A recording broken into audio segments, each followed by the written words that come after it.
کیا یہ حیرانی کی بات نہیں ہے کہ تمام سمندروں اور دریاؤں کا مالک ہو کر ہمارے ایک آنسو کو کے گرنے کا انتظار کرتا ہے، اور جب ہماری آنکھ سے ندامت کا ایک آنسو گرتا ہے، مالک ہماری توبہ قبول کر لیتا ہے، ہماری دعا قبول کر لیتا ہے، ہمیں بخشش کی اپنی رحمت کی بخشش میں لپیٹ لیتا ہے، تمام سمندروں کا مالک ہو کر۔ اس کے تمام سمندر اس کے پاس ہیں، تمام دریاؤں کا مالک وہ ہے، اس کے باوجود ہمارے ایک قطرہ آنسو کا انتظار کرتا ہے کہ کب میرا بندہ اپنی غلطی اور اپنی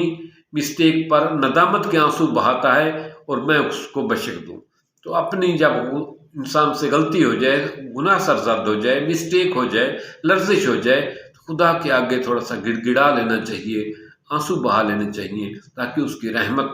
ہمارے اوپر برسے۔